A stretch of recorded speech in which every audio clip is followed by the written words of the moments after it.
morning students. So we are going through central nervous system nowadays. So today we are going to talk about antidepressant drugs. So what do you mean by depression? So it is a mental illness which is characterized by pathological changes in the mood, loss of interest, loss of pleasure, feeling of guilt, low self-worth and poor concentration. Even sometimes they can be suicidal also. So it can be severe and in some cases it may be fatal. So coming to the types of depression. So what are the major types of depression? One is unipolar depression, another one is bipolar depression. So under unipolar, there's reactive depression and endogenous depression. So endogenous depression is mostly hormone related. So under bipolar, it is mania. So bipolar means it may have mania as well as depression. So regarding the mechanism of action of antidepressant drugs, we have to increase the excitatory neurotransmitters. Those are like epinephrine, norepinephrine, serotonin and dopamine. Okay, so either we have to prevent the destruction of these neurotransmitters or we have to increase their storage and availability.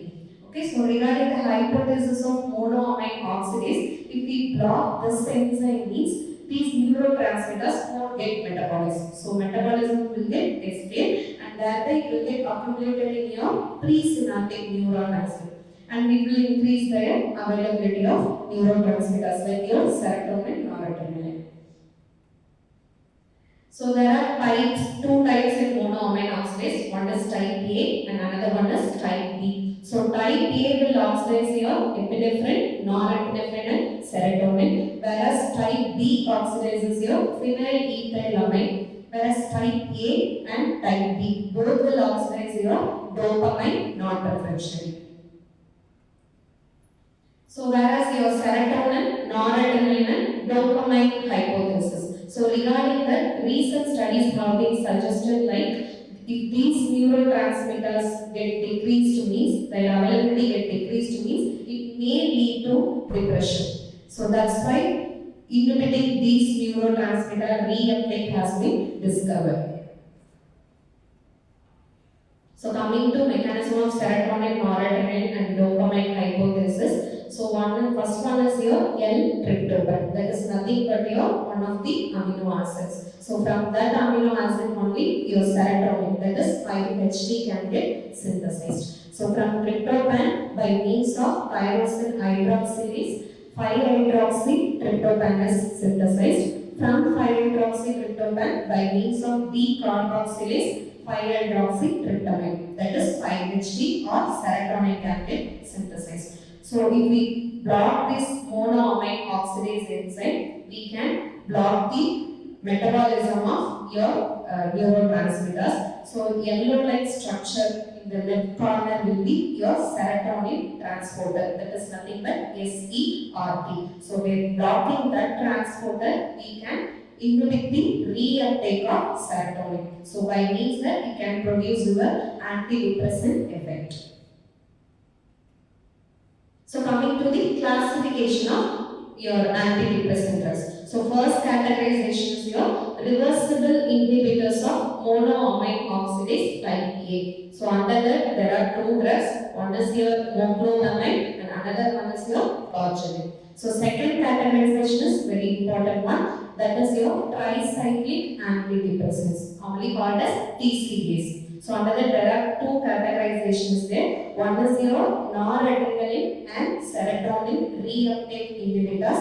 Another one is your predominantly noradrenaline reuptake inhibitors. So under the first categorization, drugs are imipramine, amitriptyline, trimipramine, doxepin, clomipramine and dopamine. And under the predominantly noradrenaline reuptake inhibitors, drugs are desipramine, nortriptyline, amoxicillin and reboxetine. So you can easily remember by like it will end with mostly pramine.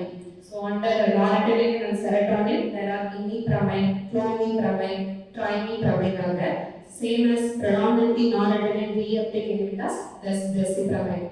Okay, so whereas your amitriptyline will block the reuptake of both noradrenaline and serotonin, whereas your nortriptyline will block the reuptake of noradrenaline alone. So coming to your monoamine oxidase inhibitor classification. So under that, there's non-selective and selective drugs are there. So non-selective means what? It will either inhibit monoamine oxidase type A or it will inhibit monoamine oxidase type B. Selective means, so non-selective means it can inhibit both.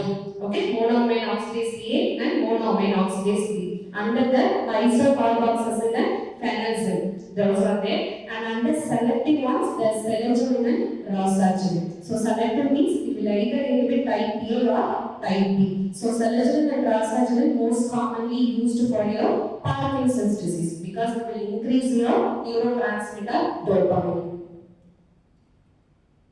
So continuing with the classification, third one is your selective serotonin reuptake inhibitors. So that is nothing but SSRIs. Very important drug class in your psychiatric department nowadays. So drugs are like fluoxetine, fluoxamine, paroxetine, sertraline, citalopram and escitalopram. And fourth categorization is another important class, serotonin noradrenaline reuptake inhibitors. That is nothing but your SNRIs. Okay, under that duloxetine and venlafaxine is there. Okay, and fifth one classification is atypical antidepressants. So under that, trazodone, minaserine, mirtazapine, bupropion, tianepine and amantine are there. Okay, so coming to mechanism of action of your monoamine oxidase inhibitors, already we looked into that. So drugs like clozapine and selegiline, those are monoamine oxidase inhibitor. So if inhibit these enzymes, it can get metabolism of noradrenaline and dopamine, serotonin. Those neurotransmitters will not get metabolized, so it will increase their availability. Thereby, it will produce your antidepressant effect. So coming to important interactions regarding your monoamine oxidase inhibitors, one important reaction we should know about this cheese reaction, otherwise called thiamine reaction. So whenever we give antidepressant drug to the patient, we have to inform them that they should avoid these kind of foods to avoid the cheese reaction. So those food like the cheese, beer, wines, pickled fish, yeast, okay, because they will contain large quantities of your thiamine. So if they release into thiamine, it will release into your systemic circulation because these amines will escape the degradation in your intestinal wall as well as liver. So thereby it will escape the degradation and will reach into the systemic circulation and it can displace the larger amounts of noradrenaline from sympathomimetic nerve endings. So that way it will cause your hypertensive crisis as well as your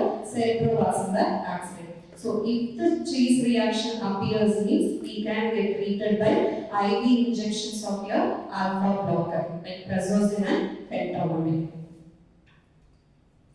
So this is your thiamine reaction. So those are your thiamine rich foods like wine, beer, cheese, chocolate, your yeast and all. So if we block this enzyme means it will increase your norepinephrine from sympathetic nerve endings and thereby causing your hypertensive crisis. So coming to next class of drug, that is your tricyclic antidepressants. So this is an old and classic drug. So under the imipramine that is discovered in 1958. So main mechanism of action of your tricyclic antidepressant is it will inhibit the reuptake of both noradrenaline as well as 5-HT. That is nothing but your serotonin. So this is the mechanism of action of TCAs as well as your SSRIs and SNRIs. So TCAs we already looked into it. That is your inhibiting the reuptake of both serotonin as well as noradrenaline. Then coming to SSRIs, selective serotonin reuptake inhibitors. So in the classification itself, mechanism of action is there. That is nothing but preventing the reuptake of serotonin. Whereas your SNRIs, That is your serotonin, noradrenaline, reuptake inhibitors. So it will inhibit the reuptake of serotonin as well as noradrenaline. So why does SSRIs and SNRIs has been discovered when already tricyclic antidepressant was there? Because tricyclic antidepressant will act on so many receptors like your cholinergic, anticholinergic, adrenergic as well as histaminergic receptors. Because of these actions, it can produce side effects related to that particular receptors. To overcome this only, SSRIs has been introduced. Okay. So what are the adverse effects? These receptors